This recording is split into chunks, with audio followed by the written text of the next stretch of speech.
और वाल्मीकि जी अपने पुण्य से त्रिलोक में उपस्थित है। तो जब कलयुग आया तो चूंकि वाल्मीकि जी ने रामायण की रचना किया था, वाल्मीकि रामायण की रचना किया था। वाल्मीकि रामायण आज पढ़ने वाले बहुत कम लोग हैं, रेयर लोग। वाल्मीकि रामायण में जो सुंदर कांड लिखा है वो एक दिन में पाठ नहीं हो पाता है, एक दिन में पाठ नहीं हो पाता सुंदर कांड का, और सब उस पाठ को कर भी नहीं पाते। तो ब्रह्मा की प्रेरणा से वाल्मीकि का पुनर्जन्म किया गया। वही वाल्मीकि तुलसीदास के रूप में। अब कहाँ आए, किसके यहाँ आए? आत्माराम दुबे नाम पिता का। आत्माराम दुबे की पत्नी का नाम था हुलसी। जब वाल्मीकि जी गर्भ में आए तो जन्म नहीं ले रहे थे, और 9 महीने बीत गए, 10 महीने बीत गए, 11 महीने बीत गए। पूरे गांव में तहलका मच गया। ये कोई बालक नहीं गर्भ में है, कोई राक्षस जैसी स्थिति में गर्भ में है, और 12 महीने हो गए अभी तक जन्म नहीं लिया।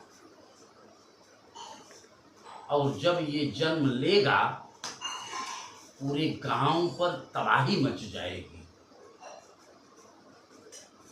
संयोग देखिए कि 12वें महीने में तुलसी के गर्भ से बालक जन्म लिया।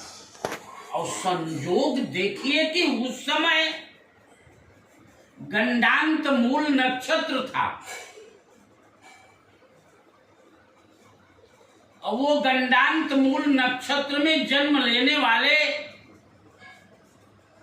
मां की मृत्यु तत्काल प्रभाव से हो जाती है,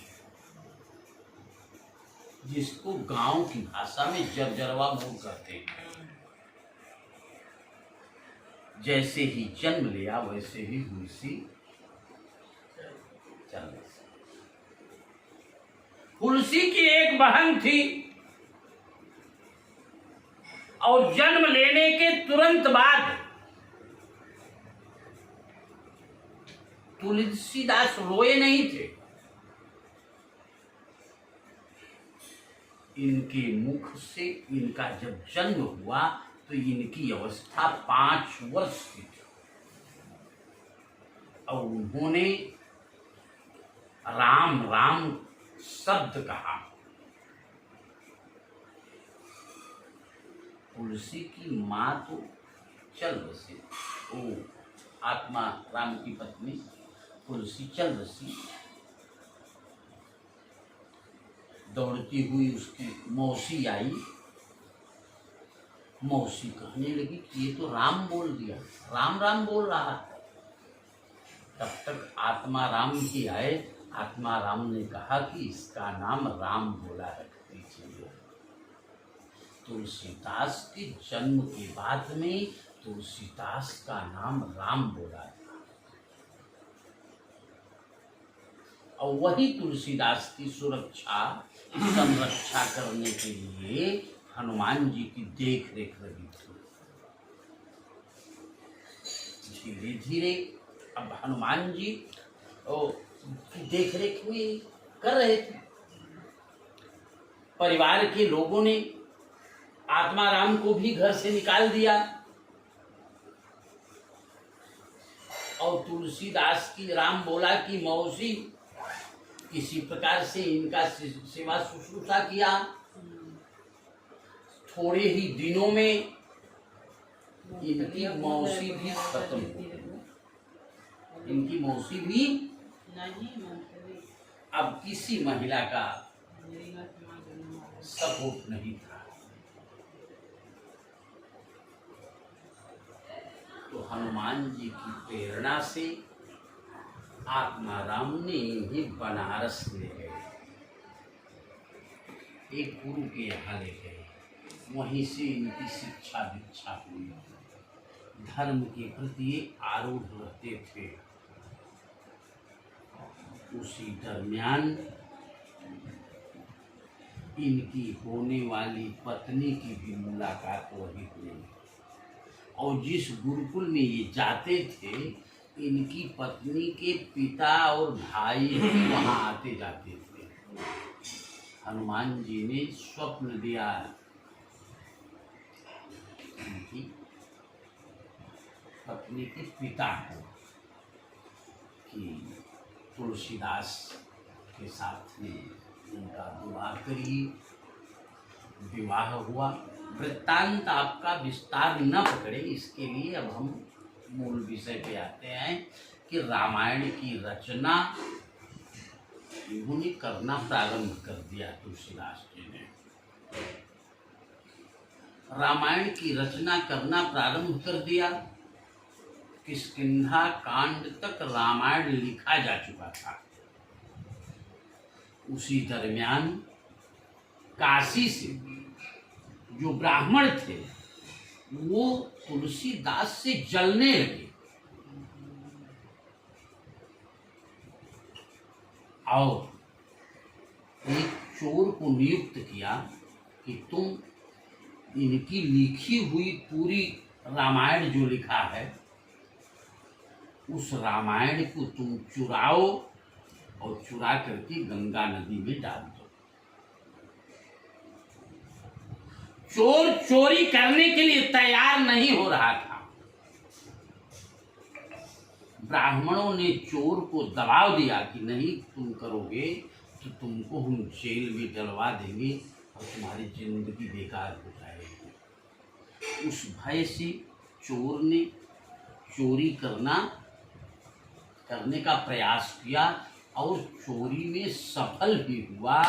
उस किष्किंधा कांड तक लिखी हुई रामायण को चुरा कर लेकर के भाग गया घर से। तुलसीदास जहाँ सो गए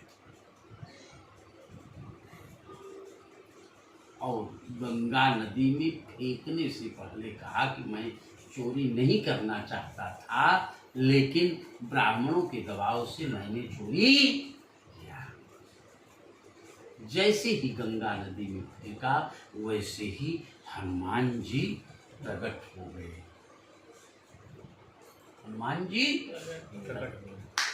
हनुमान जी बंदर का रूप धारण करके उस चोर का पीछा कर लिया। चोर भागते भागते भागते भागते बहुत दूर गया, लेकिन पीछा छूटा नहीं।